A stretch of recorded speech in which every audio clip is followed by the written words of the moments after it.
satu pribadi tadi. Janganlah apa-apa buang buku. Kalau kamu malas membaca, nggak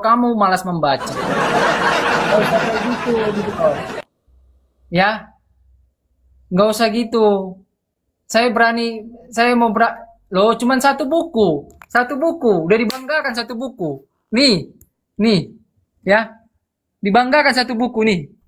Nah, cuman satu buku nih. Jadi nggak usah lah, hanya satu buku sok gaya. Nah, jadi sekali lagi gini loh. Bagaimana bisa membantah data saya bahwa Allah yang satu itu tidak pernah eksis? Sekali lagi ya, nih. Sekali lagi. Ya, nih. Dalam buku ini bahwa menjelaskan bahwa nih, semua kesadaran meliputi subjek dan objek.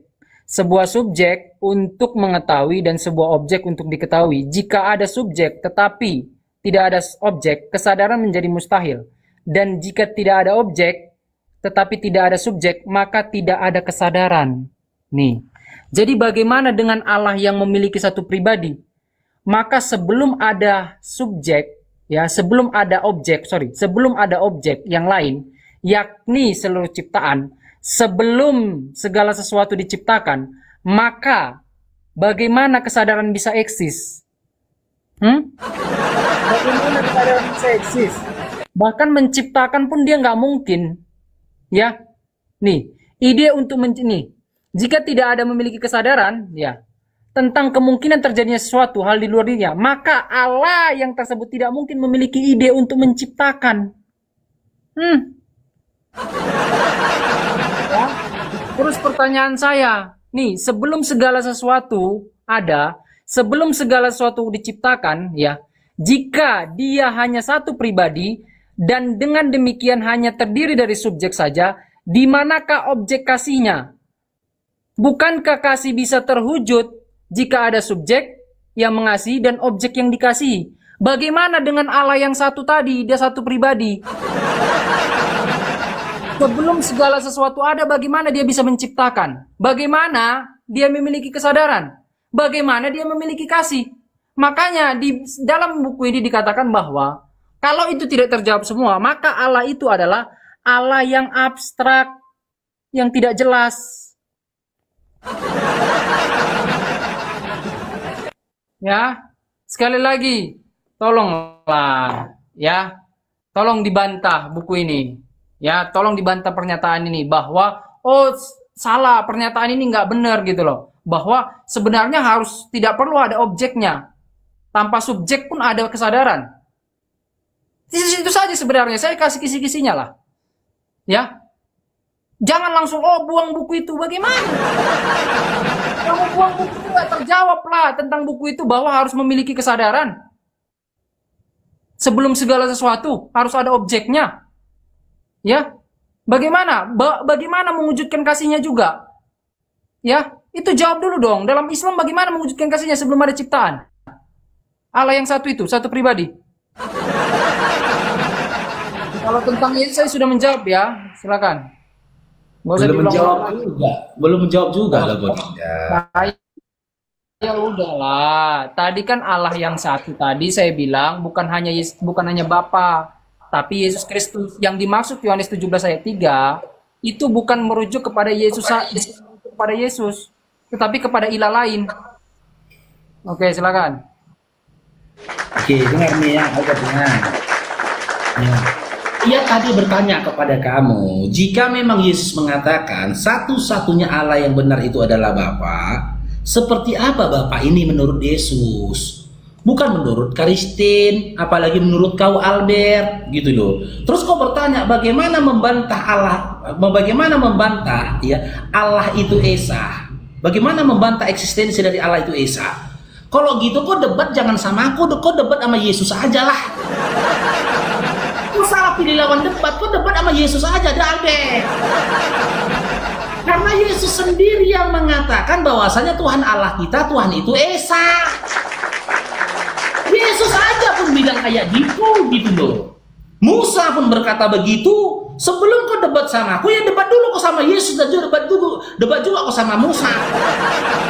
Makanya aku bilang, Albert, tinggalkan dulu buku kau itu.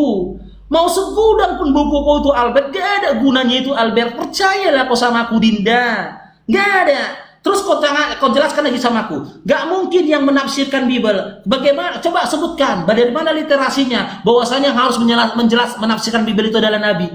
Aku nggak bilang Kristen, no, Albert. Ini pemahaman Islam. Kau salah paham tadi. Kau bilang kan. Kalau dalam Islam penafsiran itu seperti ini, seperti ini, seperti ini. Aku bilang. Gak mungkin aku bilang yang boleh menafsirkan Bible kau itu adalah Nabi. Sementara kalian sendiri gak punya Nabi. Cuman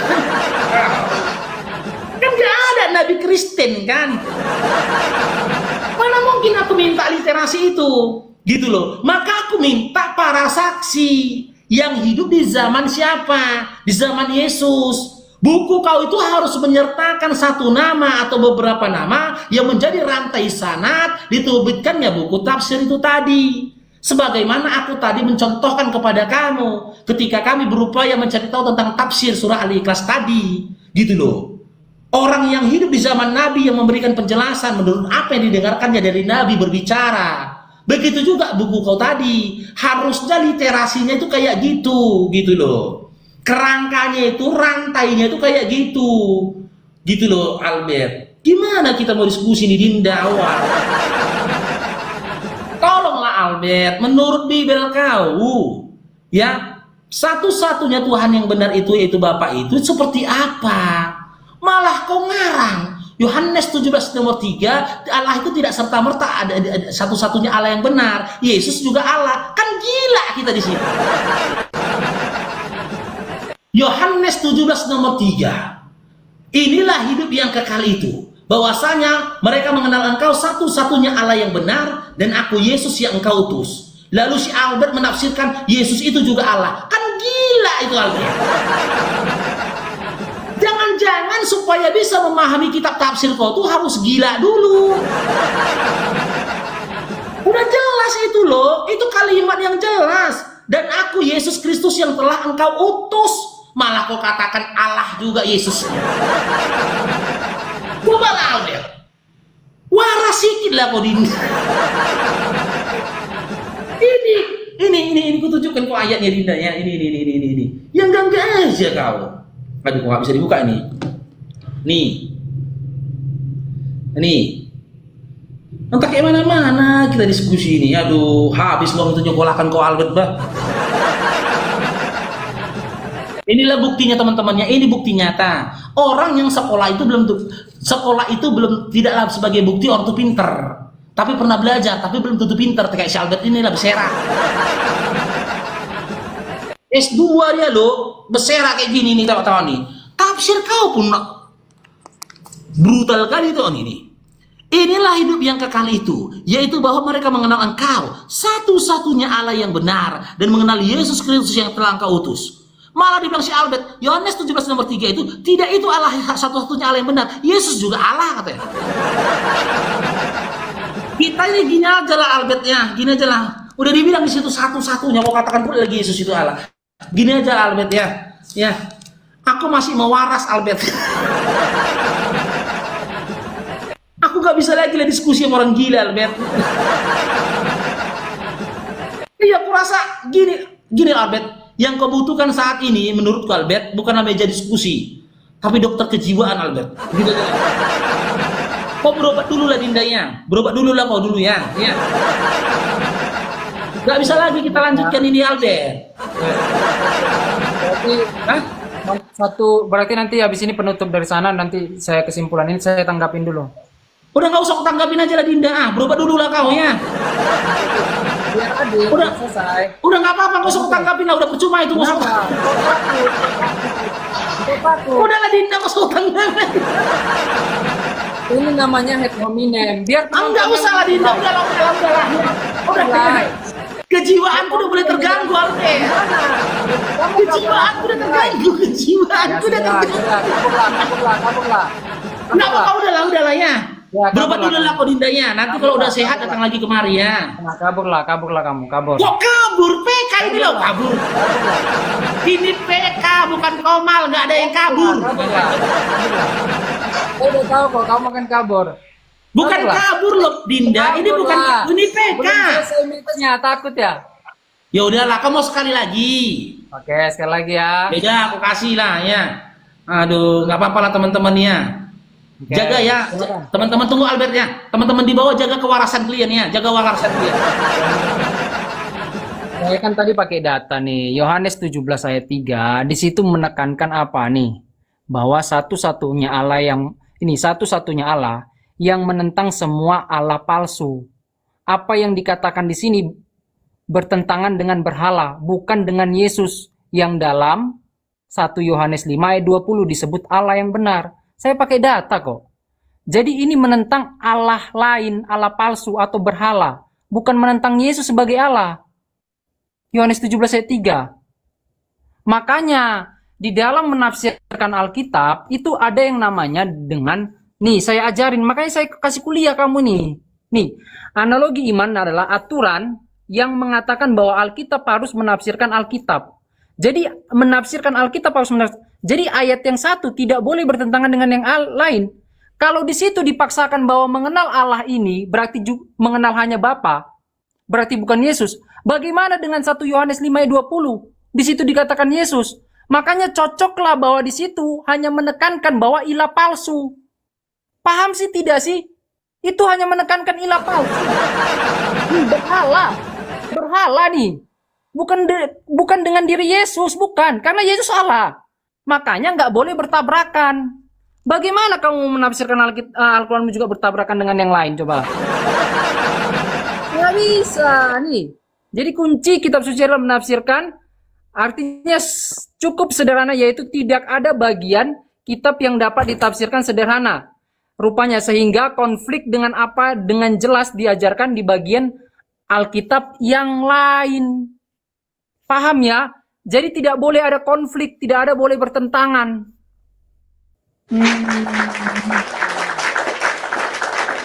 Ya. Sekali lagi teman-teman, dia tidak menjawab tentang Allah yang satu pribadi. Allah yang satu dan satu pribadi itu jelas-jelas abstrak, nggak pernah ada. Ya, nggak pernah ada. Ya, saya bisa ambil kesimpulan itu kenapa? Karena sesuai dengan buku tadi bahwa sebelum segala sesuatu harus ada objek. Ya, jadi mustahil kalau tidak ada objek.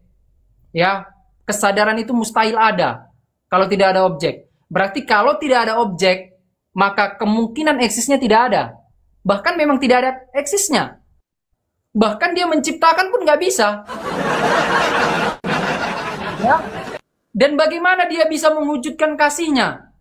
Lo nggak bisa. Kenapa? Karena Allah yang itu hanya Allah yang satu. Makanya waktu teman-teman, nih terakhir saya juga ya, kan ini terakhir. Waktu teman-teman lihat diskusi Egu Sujana, ya kita review lagi ya. Seorang akademisi, Pak Muriwali, ya teman-teman lihat di YouTube. Nggak ada bisa menjawab Islam itu. Tentang bagaimana Allah yang satu dan satu pribadi itu bisa eksis. Ya, nggak bisa. Bahkan mewujudkan kasihnya itu nggak bisa. Ya, kenapa? Karena nggak ada objeknya. Sebelum segala sesuatu siapa yang mau dikasih? Tapi kalau Allah Tritunggal itu bisa. Bapa mengasihi anak, ya, anak mengasihi Bapa. Itu terjawab kalau Tritunggal. Ya, makanya terus berkaitan dengan Sema Israel, ya.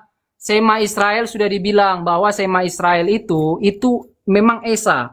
Esa di situ Ehad. Ehad di sini gabungan kesatuan. Ya, gabungan kesatuan nih. Satu kesatuan. Pernyataan ini bukan menekankan keunikan Allah, tetapi juga kesatuan dari Allah. Nih, kesatuan dari eksis juga menekankan bahwa 3 pribadi dari Trinitas. Aduh. Ya, itu menekankan 3 pribadi justru. Dari kejamakan Allah tadi. Ya, penggabungan kesatuan Allah tadi. Ya. Jadi ya teman-teman bisa simpulkan lah. Ya teman-teman bisa simpulkan sendiri biar penonton yang menilai. Saya sudah kasih ya beberapa data ya bahwa Allah yang satu, yang satu. Loh, kenapa panas? Diam dong. Allah yang satu, satu pribadi tidak pernah eksis, ya bahkan menciptakan pun dia tidak bisa, bahkan wujud kasihnya pun tidak ada, omong kosong, tumpul. Oke, itu aja ya, thank you ya.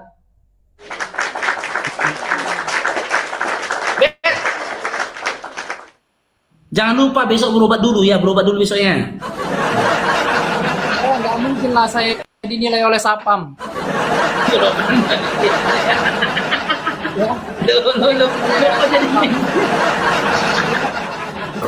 Kok jadi nyerang profesi? Jangan emosi lah, gini Ben, Albert. Di awal kita bilang tadi, logikanya, Bang Farouk, logikanya nggak mungkin orang yang sekolah teologi itu lebih pintar daripada nggak lebih pintar daripada orang yang Sapam. Ya nyatanya gini loh, Dinda. Dinda. Sekarang saya tanya, bagaimana sekolah teologi ya? Kaidahnya apa aja? Kaidah menafsirkan Alkitab apa aja? Dalam kaidahnya? Oke, saya jawab ya. Ini pertanyaan yang bagus ini. Kaidah dalam menafsirkan Alkitab itu seperti apa saja kan gitu kau bilang kan? Apapun kaidah dalam mempelajari Alkitab itu tadi, itu datangnya dari manusia bukan dari Yesus. Makanya aku bilang sama kau, ilmu hermeneutika dan ilmu yang lainnya yang kau sampaikan standarnya harus Yesus. Nggak ada standarnya harus Yesus. Sama siapa gini, saya tanyakan.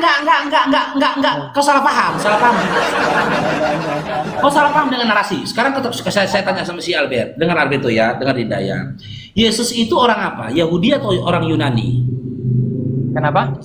Yesus itu orang Yahudi atau orang Yunani? Yesus itu orang Yahudi. Berbicara dengan bahasa Aramaik atau bahasa Yunani? Bahasa Aram. Bahasa Aram. Nah, sementara ilmu hermeneutika itu mempelajari kaidah bahasa Arab atau bahasa Yunani? Ilmu hermeneutika. Iya, hermeneutika. Iya, hermeneutika tadi, ilmu hermeneutika yang kau sampaikan tadi, itu dalam memahami tafsir adalah disiplin ilmu untuk memahami tafsir Bible yang berbahasa Yunani atau bahasa Ibrani, bahasa Aramaik. Loh, kalau hermeneutik nggak mencangkut tentang... Dengar dulu, Dinda. Ilmu hermeneutika itu salah satu cabang ilmu di dalam STT kalian dipelajari untuk menafsirkan Bible, betul? Iya kan? Untuk menafsirkan Bible, betul? Iya, ada. Iya. Biblemu itu bahasa Yunani atau bahasa Aramaik? Bible yang mana yang sekarang? Jadi Bible kau ada berapa?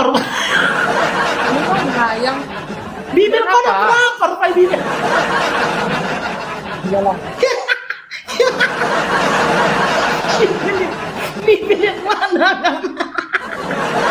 Yang mana? Yang bahasa asli, yang bahasa asli. Iya, Bible kau bahasa apa? Bahasa Bible kau bahasa terjemahan. Hah? Yang bahasa asli atau terjemahan? Ya nggak mungkin aku tanyakan terjemahannya loh, Dinda. Narasi di awalku itu tinggal kau ikutin tadi narasi awal. Narasi apa aku dengar lo, Dinda ya? Dengar lo, pulang masa aku ulangin lagi Albert. Albert tuh dengar ya. Yesus ini. Kalau memang mau debat lagi silakan. Tapi Allah yang satu pribadi itu nggak ada ya. Berbeda ada. Ini aku bilang ilmu hermeneutika dan ilmu apapun itu nggak ada gunanya karena nggak menyentuh perkataannya Yesus. Gitu loh, Alberto. Paham kok kan maksudku kan, Dinda kan? Dinda, paham maksud Bang Farouknya, paham kan? Cukup ya? Iya kan? Ya sudah paham kan? Maksud dari narasi literasi narasi itu tadi paham kan? Apanya yang paham soal? Ya Allah. Ulangin lagi ya. Ulangin lagi Albert ya, dengar Dinda ya. Yesus ini orang Yahudi atau orang Yunani? Oke, orang Yahudi. Dia berbicara dengan bahasa Aramaik atau bahasa Yunani? Bahasa Aram. Bahasa Aram, oke. Ilmu hermeneutika adalah salah satu cabang ilmu untuk menafsirkan Bible, betul? Betul. Nah, Bible kau itu dalam bahasa Yunani atau bahasa Aramaik? Babel bahasa Yunani. Nah kan nggak nyambung kan? Kenapa ditulis Pak? Nggak nyambung ya. Ini dia. Makanya aku bilang disiplin ilmunya itu nggak ada gunanya memahami perkataan Yesus. Karena kamu nggak ngerti ya. Karena pada saat itu bahasa yang umum, ya yang mendunia itu bahasa Yunani. Gini analoginya. Makanya Alkitab itu pakai bahasa Yunani. Gini Dinda, bentar Albert ya. Ini Yesusnya. Karena pada saat itu, ini Yesus ya dengan baik-baik. Karena pada saat itu sama seperti sekarang ini, ya. Bahasa sekarang ini apa? Bahasa internasionalnya, bahasa Inggris. Seperti itu juga waktu itu bahasa internasionalnya itu bahasa Yunani. Makanya untuk mereka paham, ya karena nggak semua orang bisa bahasa Aramaik. Makanya untuk mereka paham, makanya Alkitab itu ditulis dalam bahasa Yunani. Kok itu aja sulit sih? Sudah, saya tanggapin. Tanggapi Dinda. Oke, saya tanggapin dia. Dengar. Dengar Dinda. Bentar Dinda.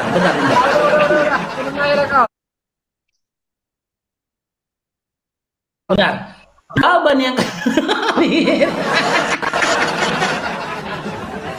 Gini, aku mau bilang tadi Bang, jawaban yang kau sampaikan tadi itu jawabannya penjajah. Kenapa jawabannya penjajah? Pemerintah Romawi lah yang mengarang jawaban itu. Untuk siapa? Menguatkan tanah jajahannya. Maaf cakap, aku bilang sama Mu Alberto, babi pun nggak percaya dengan perkataanmu. Kan benar aku bilang kan teman-teman kan, Yesusnya itu Yahudi atau Yunani? Yahudi. Oke, Yesus berbicara sehari-hari bahasa Aramaik atau bahasa Yunani? Yunani. Ilmu hermeneutika adalah salah satu cabang ilmu untuk menafsirkan Bible. Iya, Bible kau bahasa Yunani atau bahasa Ibrani, bahasa Aramaik? Ya udah nggak nyambung.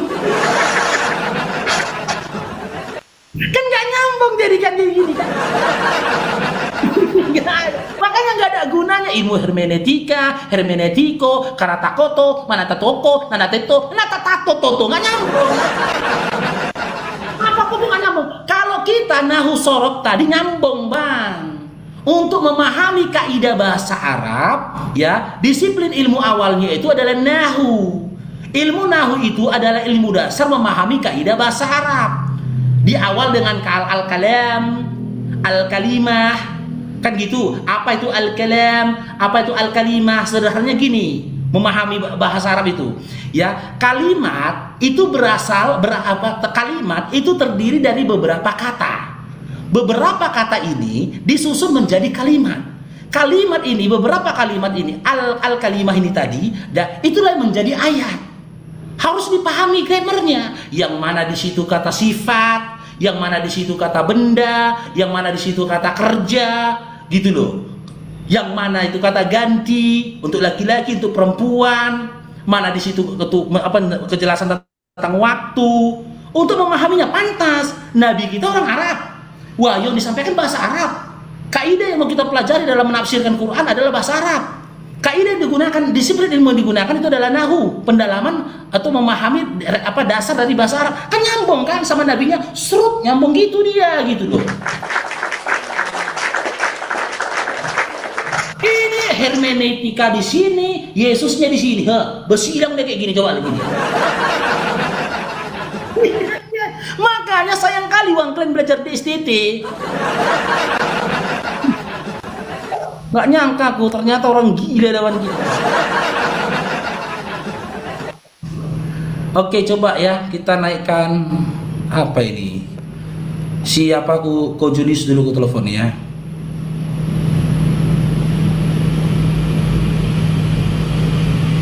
Loh, mana sih tadi? Alah, salah pencet aku jadinya. Hello, brother. How are you? Bentar teman-teman ya. Ko Julius tadi mau kemana?